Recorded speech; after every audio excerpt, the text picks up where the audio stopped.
Good Thursday evening, everyone, and welcome to F&M Bank's fourth session during America Saves Week entitled Paying Down Debt is Saving. My name is Tobias Guy of the F&M marketing team, and we have plenty of information packed in the next hour covering how paying down debt is in fact saving. Now, before we begin, if you have any questions throughout the session, please click the Q&A button at the bottom of your screen to type in your query, and we'll answer your questions at the end of this evening's session. Now, your presenter today is Cheryl Ryman, who is F&M Bank's Community Reinvestment Officer. Cheryl grew up locally in Long Beach, attended Poly High School in Long Beach, and Long Beach City College.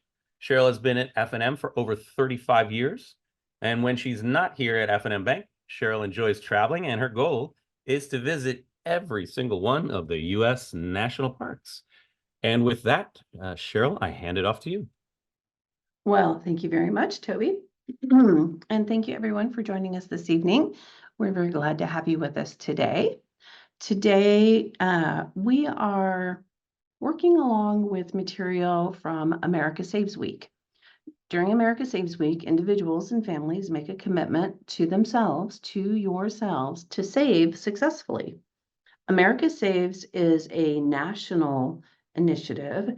It is part of a nonprofit program of the Consumer Federation of America. And the mission is to increase financial confidence and stability for all Americans, but especially those that are most vulnerable, particularly low and moderate income. Now, recognizing unique experiences and challenges, America Saves and F&M Bank's commitment goes beyond financial literacy and education and focuses on sharing deeply resonating content, resources, tools, strategies that move our savers to action. These actions include mindset shifts, identifying savings goals, establishing savings for various opportunities, reducing debt, and making changes to how we spend and save, and more to help you meet your long-term goals. So, excuse me. During America Saves Week, back in 2019, and I know that was just a few years ago, but thousands of Americans committed to saving $145 million through the American Saves Pledge. Now, by participating in America Saves Week, we at F&M Bank want to help you navigate through different areas of your finances to better position you for success. So we're glad to have you with us for America Saves Week as we share tools and resources to hopefully inspire you to save successfully and achieve better financial stability. So this was our schedule for the week. We are on clearly Thursday, also known as Friday Eve. And today we'll be talking about paying down debt. Tomorrow morning at 9 a.m. We're going to talk about saving at any age. So we'll go through the life cycle of saving, which was I've been working and kind of refining my notes on that, and that should be a lot of fun. I look forward to that. Today, though, we are talking about paying down debt as a method of saving money.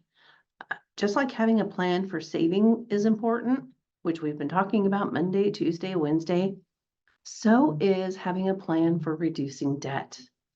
And that may seem obvious, but sometimes restating that brings that point home. The next slide. When we're talking about paying down debt, reducing debt is saving. Debt is an expense. And when you eliminate your debt, you can put that money towards saving or other financial goals. Now, consider there is a cost to most debt.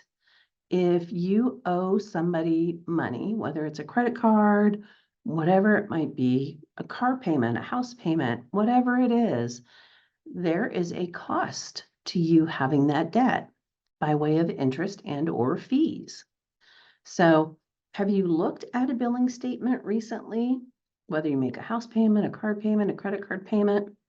If you carry a balance from one month to the next, when you make that payment, when you make your monthly payment or your periodic payment, whatever it might be, a portion of your payment goes to interest. They get their fair share first. And then a portion goes to actually reducing the principal balance. And we're going to talk a little bit more about that in just a minute. Another benefit to reducing debt is that reducing debt can also result in improving your credit score, which can result in better rates on future loans, increased opportunities to access credit, even lower security deposit requirements if you're looking for an apartment, sometimes for utility bills, also insurance rates. And we'll talk about more on that in just a few minutes also. So just to take a quick peek, if you carry a balance from one month to the next on a credit card, your monthly credit card statement must include certain information. And that includes information on how long it will take for you to pay off the balance if you only make the minimum payments without making any new charges to the account. It will also tell you how much you would need to pay each month without any new charges in order to pay off your balance in just 3 years. So you'll see in this example, the balance owed is $2,836.90. And I'm sorry that the image isn't a little more crisp, but it's not your eyes. It's just not a very good copy. Sorry.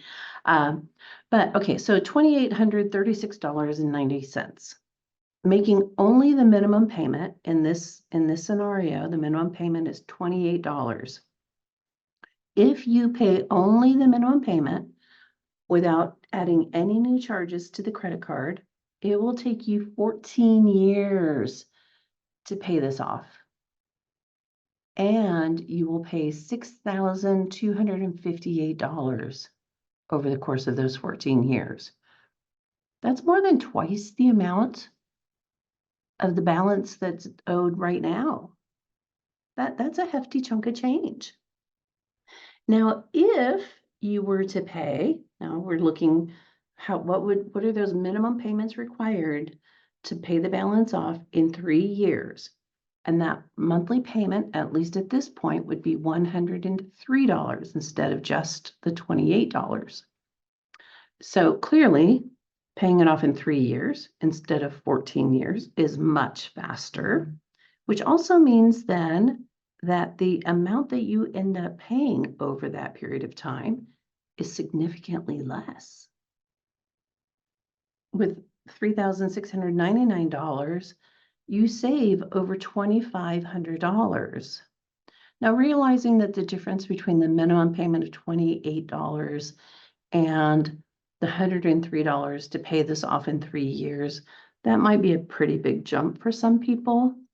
But paying more than the minimum balance, whatever that might be, if the minimum balance here, minimum payment due is $28.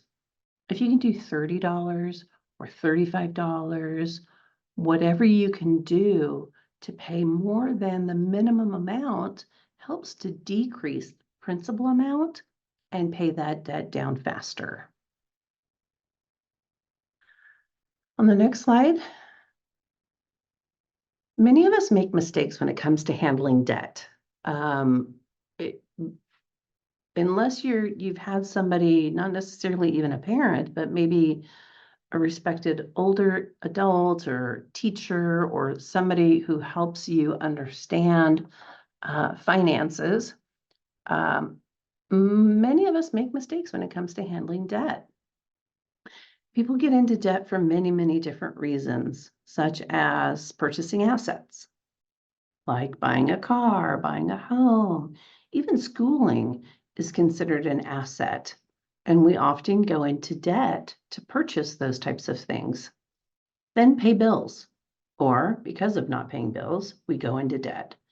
When we can't afford to pay our bills, then we sometimes incur debt to pay for those. For example, if you pay your utility bill using a credit card, you've created credit card debt. And debt can also result from not paying bills. So we may go into debt to cover unexpected expenses and emergencies. And we spoke earlier this week about saving for emergencies. But in the event that we don't have cash on hand, we may go into debt in order to repair or replace a broken appliance, a refrigerator, a wash machine, or to pay for a car repair or new tires for the car, whatever it might be. Oftentimes we go into debt to cover unexpected expenses or emergencies.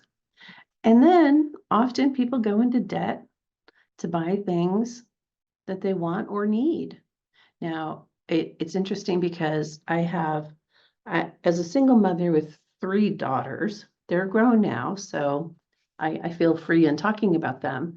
In my household, it was a question of, when we're talking about budgeting and spending money, is it a want or a need?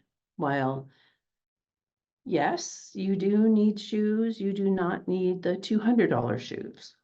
So oftentimes though, because people can, they will go into debt. But I have a credit card and my credit card has $700 available credit. I can go shopping. Well, you can, but should you? So consider that as we go around talking about paying down debt. On the next slide then. On Wednesday, we talked about SMART goals, which could apply to any type of goal, including paying down debt.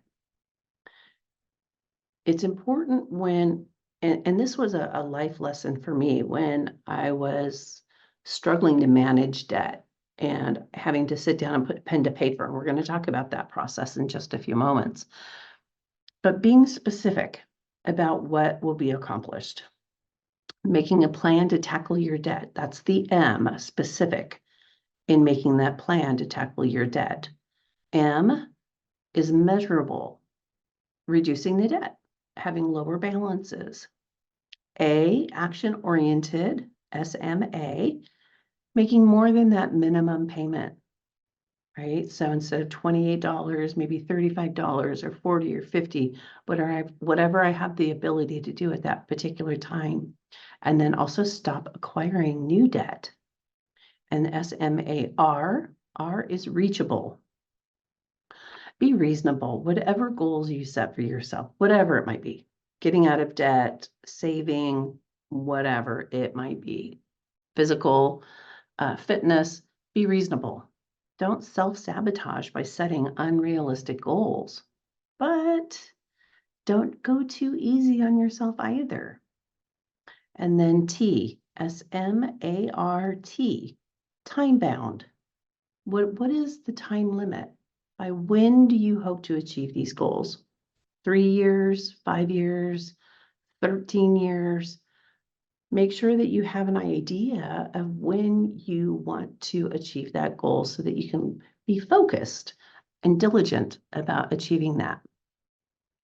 Another thing I'd like to add here is don't hesitate to refer to a qualified and certified credit counselor. Be careful, though, that you don't become a victim of a credit counseling scam.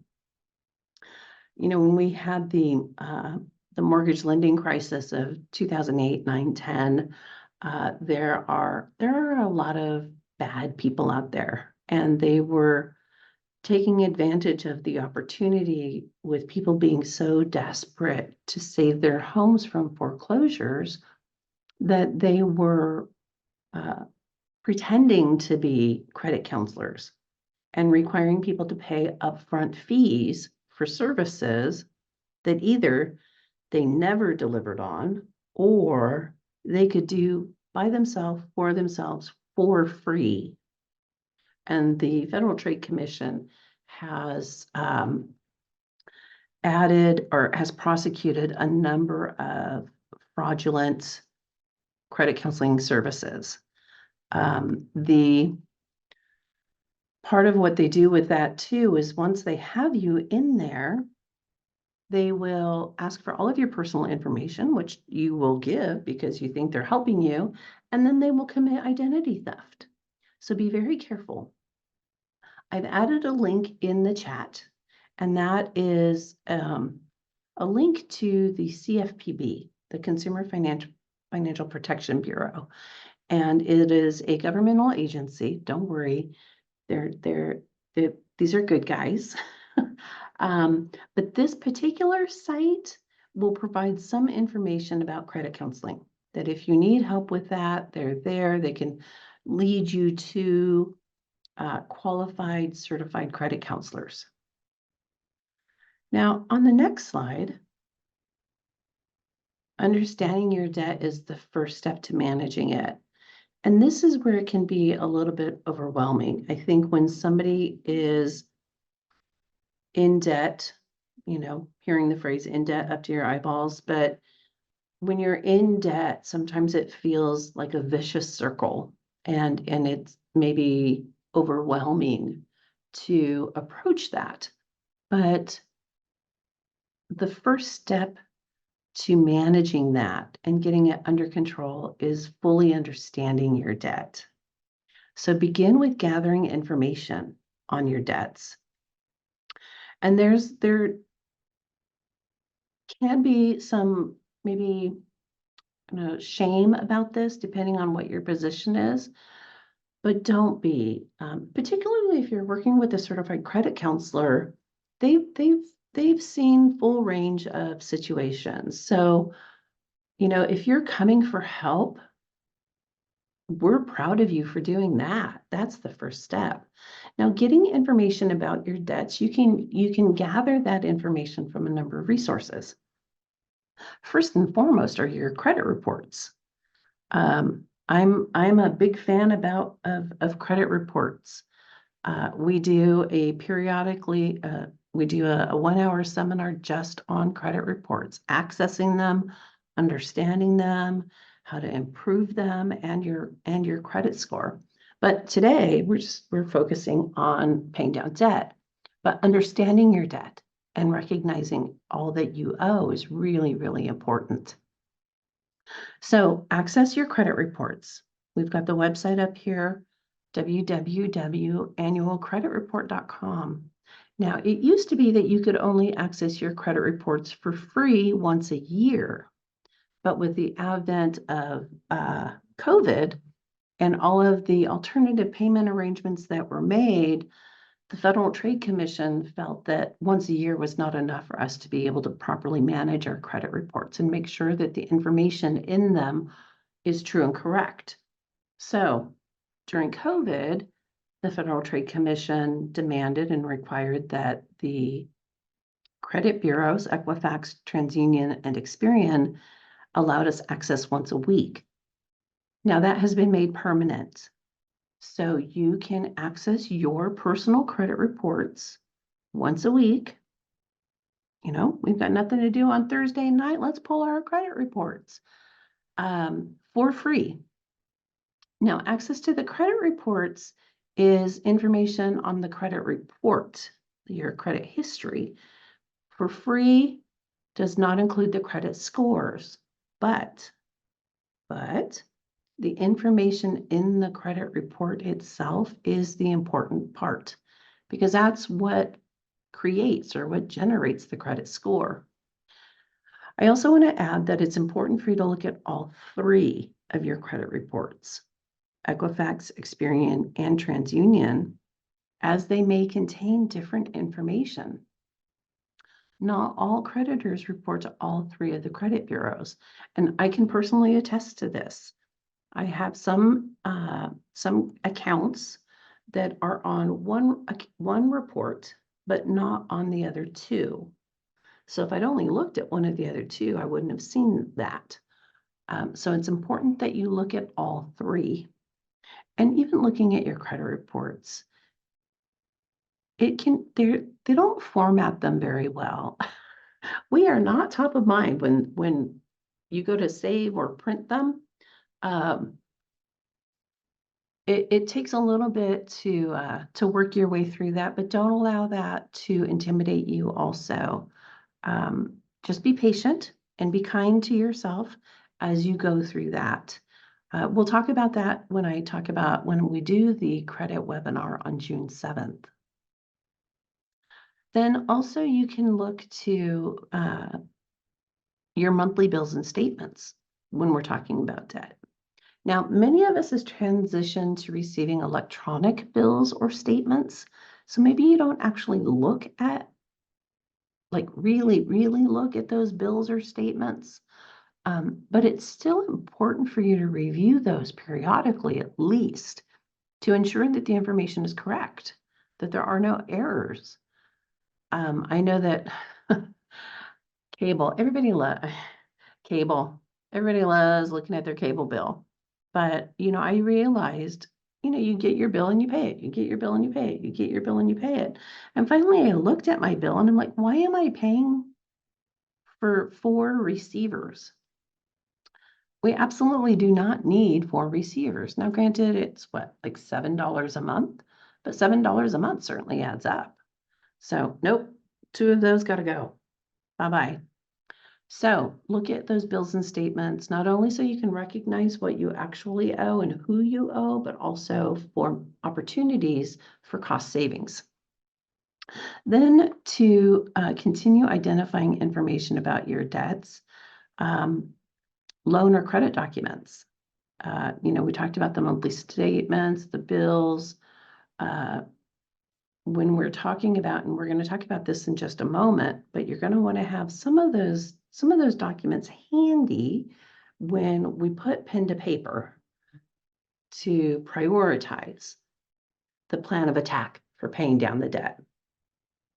And then if you owe anybody personally money, you'll want to make sure that you include that in your list of debts. And remember, be thorough and be honest. This is for your benefit. Okay, so on the next slide, something like this. This is I'm definitely a nerd, and I love Excel. Oh my gosh, I love Excel. So, excuse me, doing something like this was very helpful for me personally when I was in a position that I was finally ready to, kind of attack my debt. I took my credit report information and information from my bills, and I created a workbook similar to this. Be sure to include who you owe the money to. You do not necessarily need to include your rent or utilities, although you're welcome to do so. That's more of a budget, a spending and savings plan, which we talked about earlier this week. But for the purposes of paying down debt, those are things that are perpetual. No matter how much you pay for rent, you're going to keep paying rent. Although you can certainly consider those when you're looking at opportunity for cost savings, possibly. So while this is similar to a spending and savings plan, it's not really. This is about paying down debt. Okay, so who you owe. How much do you owe? The total balance of money that you owe them. How much those monthly payments are, right? So include your minimum payment amount here. And then when those payments are due, my bills, my workbook at home is split down to 2 different pay periods. So the first of the month, these are, the things that are due, my mortgage and whatever else might be. Then the second part of the month is when I have the rest of my bills due. So similar to this, so when those payments are due, and then other important facts about the debt. The interest rate, that's going to be really, really important when we're talking about prioritizing the debt to be paid. And then if there are any fees. Now bear in mind, there are some credit cards or other types of debt that have monthly fees and certainly late payment fees. So if you experience late payment fees, you'll want to make sure that you include those in this workbook. So for example, let's say I owe F&M Visa and I owe them $1,736.49. My minimum payment, let's say it's $42 and it's due around the 11th of the month. And it has a 19.49 rate of interest.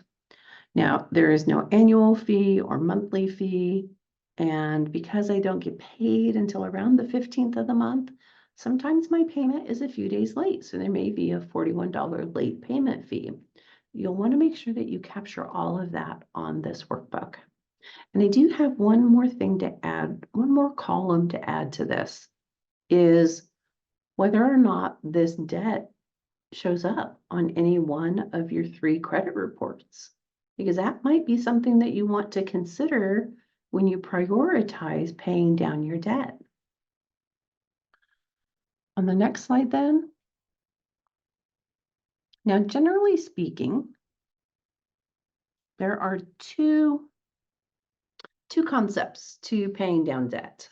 And we all want to reduce debt. I mean, I think that that's pretty universal. And certainly we recognize that it may not be easy, but can be a very, very important financial goal that is absolutely worth the effort. There are 2 general strategies for reducing debt. One is the high cost debt method, in which you first dedicate any additional payment opportunities to the debt that has the highest cost to you, which is usually the one with the highest interest rate. Then the snowball method is where you would pay off the debt with the lowest balance first. Note that both strategies work best if you avoid getting into more debt while you work to pay down the debt that you currently have. And there is no one size fits all. Neither strategy is better for everyone. It, of course, depends on your situation and your own personal preferences. Although we are going to talk about the advantages and disadvantages both of these strategies offer and how they work.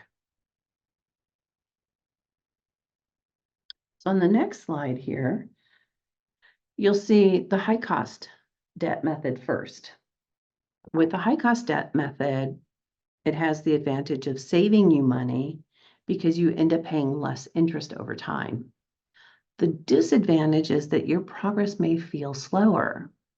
So we have our workbook. We've added all of our debt to it, who we owe, how much we owe.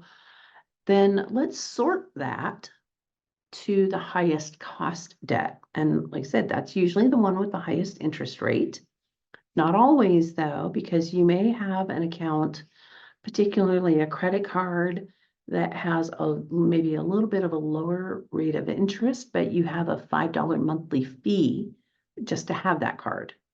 So that card actually might cost more in the long run. So be sure to consider any monthly or annual fees. For credit cards, you can find the interest rate on your monthly statements.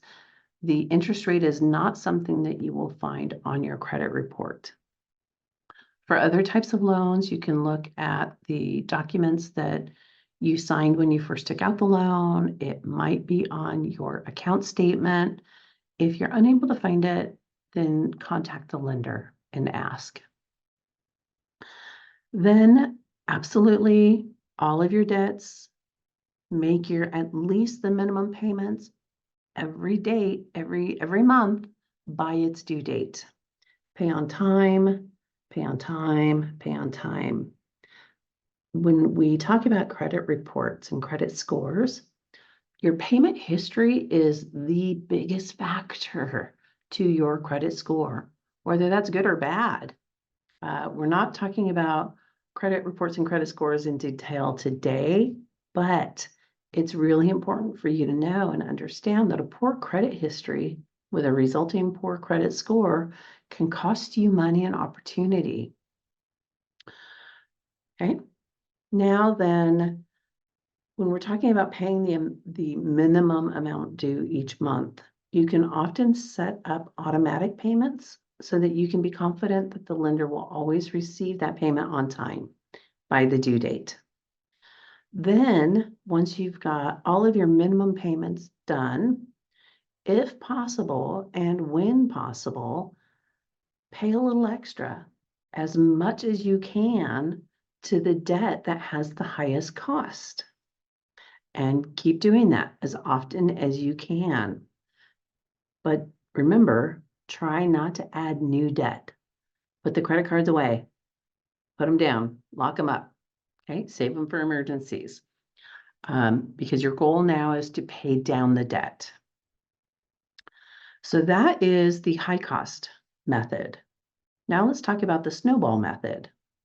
The snowball method has the advantage of making it feel like you're making progress faster by eliminating the small debts first, which can be really motivating. You're like able to cross things off the list. That feels great. The disadvantage to this is that you may end up paying more money because you're likely not paying off the more expensive debt first, regardless of what the balance is. So for the snowball method, excuse me, we've got our debts, right? We've got our little workbook. So we're gonna, excuse me, sort that from the lowest balance to the highest. Then, of course, same, you're gonna make all of your minimum payments on each debt so that the lender receives it by its due date, right? Pay on time, pay on time, pay on time. Preserve your credit history and your credit score. And then when possible, make that extra payment to the first debt, the one with the lowest balance, even if it's just a little bit, $5, $10, $20, $50, $100, whatever you can, keep chipping away as much as you can on that first, top of list debt. And then when that's paid off, make that extra payment now to the next debt on the list and then continue. And again, remember, important note, do not continue to add new debt. Put those credit cards away. So now let's look at an example of each of the methods, starting with the high cost method. On the next slide, you'll see in the example, we've got the highest balance is the hospital bill, right there in the middle. The hospital bill is $10,000, but the highest cost, the highest rate of interest is the credit card at 14%. So to minimize the amount spent paying interest over the long term, the credit card would be the first priority for any extra payments that you might be able to make. So remember, but you're still paying the minimum payment due on the hospital bill and the car loan by the due date. But whenever possible, any extra that you can, you're going to pay to that credit card company. And then when that's paid off, then you move down to the next expensive bill, which would then be the hospital bill. And then you just keep working your way down until you chip away at each of those. Now on the next slide, you'll see the snowball effect. And you can see that these then get moved around. They're not in the same order anymore. And you'll see that the interest rate column is completely removed because that's not a factor here.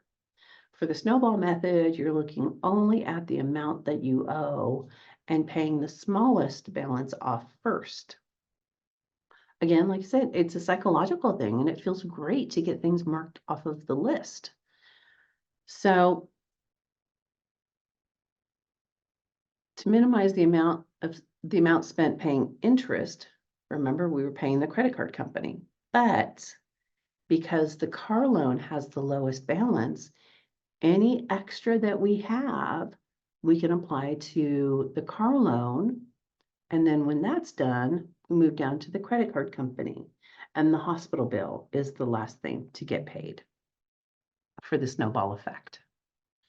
So it's really interesting. We've done a number of in-person workshops regarding credit. And part of that, depending on the workshop, we actually help people pull credit reports. And in some cases, they're really reluctant to pull their credit reports. And in some cases, they're very excited. And when we work with the credit counselors to help them identify a method for paying down their debt, Definitely, if you have a number of small item debts, $100, $200, I would encourage you to capitalize and pay those off and, take those victories where you can. And, certainly celebrate, but not celebrate by charging anything. Okay, remember, put those credit cards away. Now, on the next slide, we definitely, you can't talk about paying down debt or incurring debt without talking about credit reports. So we mentioned credit reports as a source to identify your debt.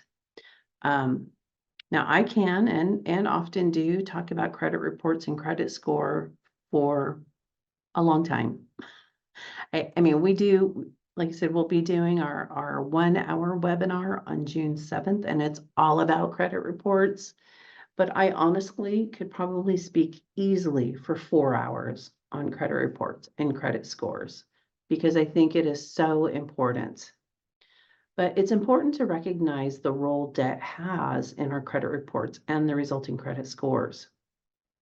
It's also important to note that not all debt is included in your credit reports, which is when we were going back to identifying your debt, you have to look at all 3 of your credit reports, right? Because the information, a debt, a bill may only be reported on 1 credit bureau and not all 3.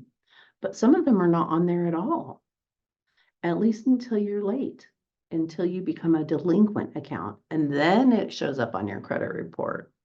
So you have to not just rely on your credit reports, but it is definitely a great place to start. But understand that when you're working down to pay debt, whether or not the debt is part of your credit reports, you have to consider whether or not I would consider whether or not it's on my credit report in my strategy for repaying my debt, paying down my debt. Because your credit report is so important. If you have debt on your credit report, you have bills, you have debt. When you pay down or pay off the debt that's part of your credit reports, it will raise your credit score. And part of that, we'll talk more about credit reports again on June 7th, but just to kind of lead you there, your credit score is comprised of a number of different factors, and your credit utilization ratio is the second most important. The first important is your payment history, then your credit utilization. And your credit utilization is identified by your total credit limits. So if you've got 5 credit cards and they each have, $1,000 limits, you have $5,000 limit. In this case, let's follow the example here. You have a $500 balance on a $1,000 credit limit. Your credit card has a limit of 1,000, you owe 500. That's a 50% credit utilization. That's not good. I mean, it's not terrible. It could be worse, clearly, but to maximize your credit score, you want to keep those balances less than 30% of your utilization ratio. So to maximize your credit score, so bear in mind that the lower balances you have on your credit report, the better your score will be. Now, there's some caveats to that. We don't have time to get into all of that today, but if you can join us on June the 7th, I think it would be worth your time. I hope so anyway. I think so. So paying down debt improves your credit score, could improve your credit score if that debt is reported to the credit bureaus. Okay. On the next slide, we'll see the better your payment history and the lower your credit utilization on your credit reports. One of the great pros of paying off debt or paying down debt is more people are willing to give you credit. And, be that good or bad, but the better your credit score will be. As you build credit by paying down debt, this can pay off in the form of getting approved for credit that you may not otherwise have qualified for, or better rates of interest, which means lower payments. Now I'm going to throw in the chat box a sample, an example, and this was something my daughter experienced actually not that long ago. I don't know if we have any parents on the line here, but if you talk to your children, when you try to give them advice, oftentimes they just hear, wah, wah, wah, wah, wah. But when they hear it from someone else or they experience something firsthand, they realize how smart you really are. Okay. So in this sample, we're looking at $18,050 financed. This is, let's say this is an auto loan. I looked at Edmunds.com. They have some calculators out there that you can kind of play with to experiment with. So depending on what your credit score is, if your credit score is 639 or less, you're going to pay a higher rate of interest, right? Which means you're going to pay a higher monthly payment amount. Let's say $447 for an $18,050 loan. With a better credit score, you can have almost $100 difference in your monthly payment for the very same $18,000 loan for 5 years. And over the course of those 5 years, you can either save or spend as much as $5,400 for the very same loan, simply based on your credit score. So I hope that you will join us on June 7th for the credit reports, where we talk a little bit more about that. But know that paying down debt, not only does it give you the mental and emotional reprieve of not having that burden, but it also enables you to access other opportunities by way of lower cost credit. And then on the next slide, when dealing with debt, it can be overwhelming, but recognizing that there are many benefits to paying off debt. Another pro of paying off debt is the better ability to save for your future. Of course, the less debt you have, the less you have to pay out in bills every month, the more you can put towards savings. Whatever money you were using to make those payments, now you can start saving more. On Monday, we talked about lifestyle creep, which is the tendency to spend more money when we have access to more money, such as whether we get a raise, whether we get a tax return, a bonus, a lottery win, whatever it might be. The more money we have, the more money we tend to spend. Well, be conscientious about how and what you spend and save, and whether that will help or hinder you achieving your goals. Okay. So once debt is under control, it's time to save, right? On the next slide, now that hopefully we've got some ideas, some strategies, pull your credit reports, make a list, put them in order, make that little bit of extra payment as best you can, whether you're going to, achieve the snowball, or maybe you want to do a little bit of the snowball to get rid of the few small ones, and then reorganize, reprioritize to pay off, focus on those higher cost debts. Now, once you have that debt under control, it's time to save. Remember, this week is all about America Saves. So we've talked about the benefits of saving and reasons to save over the past few days, but let's just recap a few pros of saving money. Having cash for emergencies. I think I would be surprised if there wasn't anyone with us today that hasn't had an emergency that cost money of some sort. And you never know what kind of emergency you might face. The more money you have set aside, the better able you are to weather that without going into more debt. And then, of course, when you're saving money, you can work towards those long-term goals, whether you're talking about home ownership or a new car, going on vacation, planning a wedding, whatever it might be. Once you have managed your debt, now you can really start saving and focus on those other long-term goals. And of course, last but not least, certainly is retirement, and it should not be last. I think that any financial practitioner that you talk to would encourage you to start saving as soon as possible for retirement. The sooner you start saving, the better. Saving for retirement, or putting money towards investments can absolutely increase your financial security down the road. It comes faster than you expect. Time flies. Time flies when you're having fun, and suddenly you're looking at 60. So preparing for retirement, you'll definitely want to be able to focus on that at some point. And it's interesting because I was actually working on and doing some research and tightening up my notes for tomorrow's presentation and talking about retirement.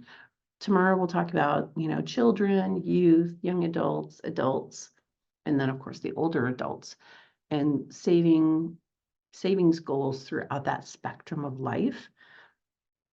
And it really reiterates the importance of starting to save as soon as you can for retirement. And there's a number of benefits to that. There may be some tax benefits to saving for your retirement, whether you do a tax deferred, say an IRA, a traditional IRA. There may be some benefits on the back end if you do a Roth IRA. So, we'll talk about some of that tomorrow, but definitely saving for retirement really provides some emotional, mental, and of course, physical comfort when that time comes. And of course, if need be, if you don't have other savings, emergency savings, you could dip into that savings, your retirement savings. Just know that there's some ramifications to that, but at least it would be there.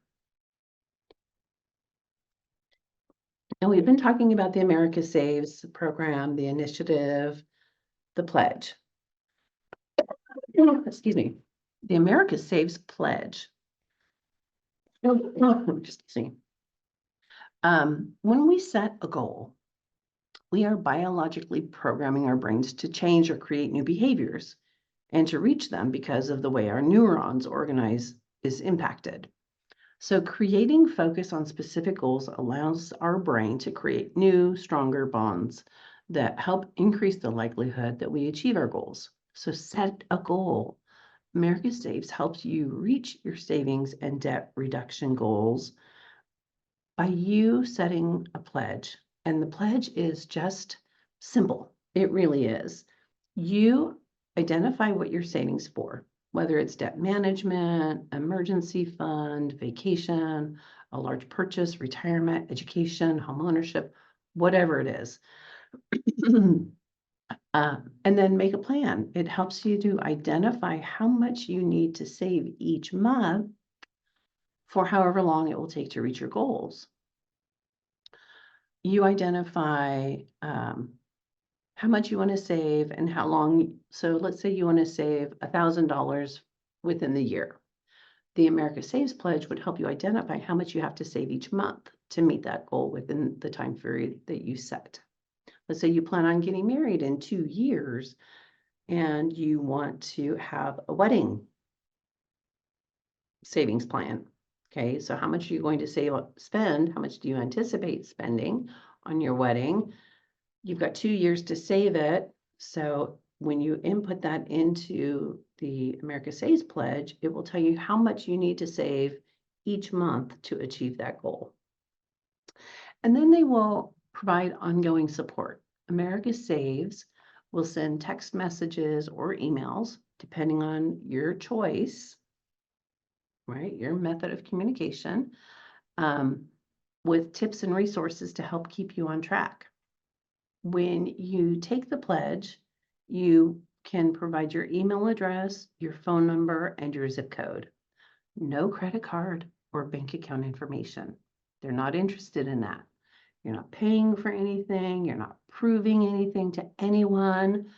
You're just attesting that this is what your goal is. And they will periodically ask, how's it going? Are you doing okay? Are you on track? And, and you can opt out.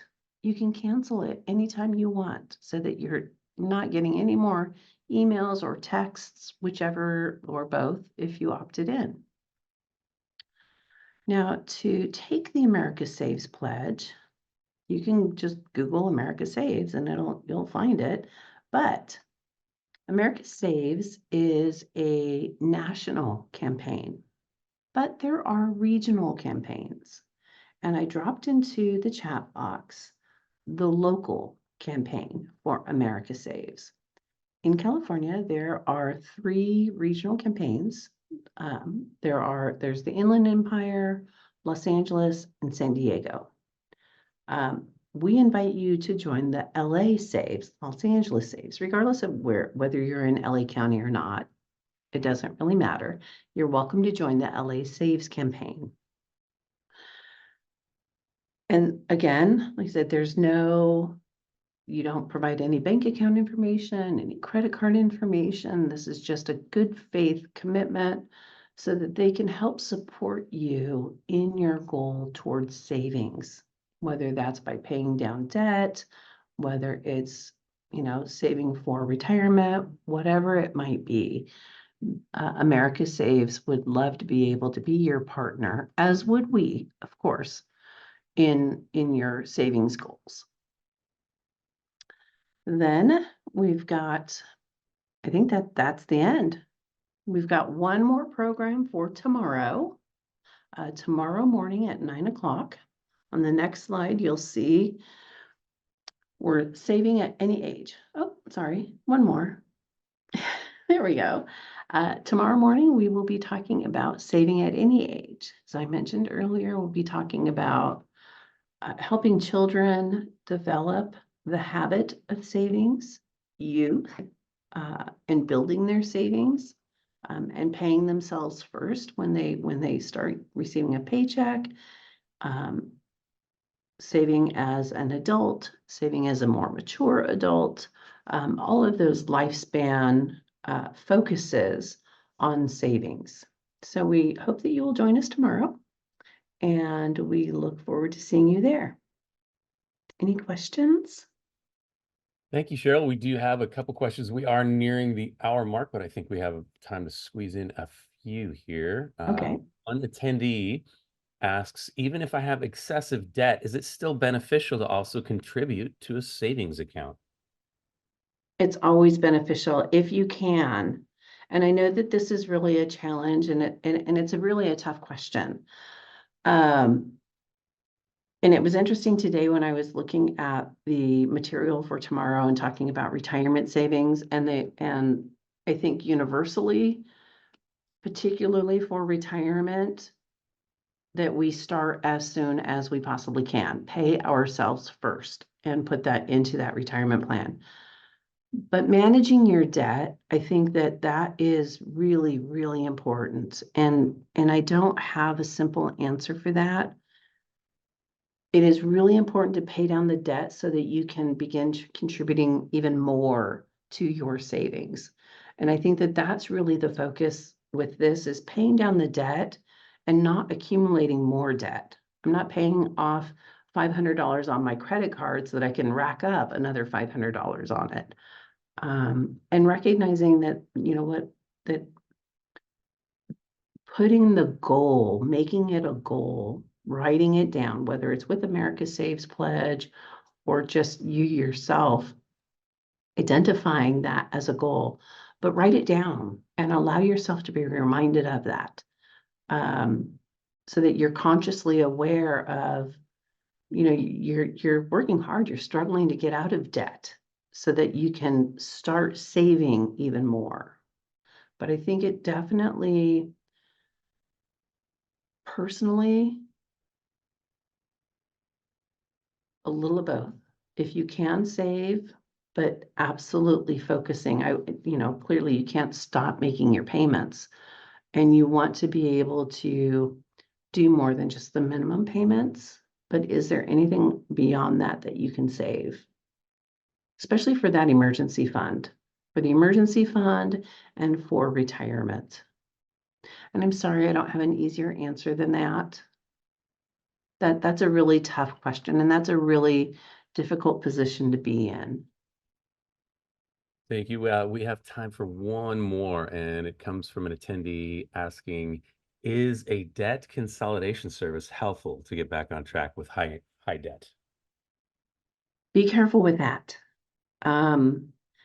Be very, very careful with that. As I mentioned earlier, there are a lot of bad actors out in the world. We live in a wicked world, and some of them really take advantage of people who are desperate and and working towards improving themselves. I would encourage you to at least have a conversation with a certified credit counselor. Validate their certification. You can do that through the FTC's website or through the CFPB. There's information. That first link that I put into the chat box for the CFPB's website, what is credit counseling? There's some guidance there. Before you go through a debt consolidation loan, I encourage you to absolutely do that spreadsheet and see who you owe, how much you owe, and how much that debt costs. Because what the Federal Trade Commission found is that a number of consumers ended up paying more for the debt because the debt consolidation loan had a higher rate of interest than they actually owed on the original debt. So there's no easy answer. And I will share a personal experience that when my credit scores improved enough that I became, kind of a good, I had good credit scores, and and you start getting the offers for 0% interest for a year. I've played that game, and I've taken debt that I owed, maybe on another credit card that had higher interest rate. I really try not to carry a balance. And I'm in a good position now.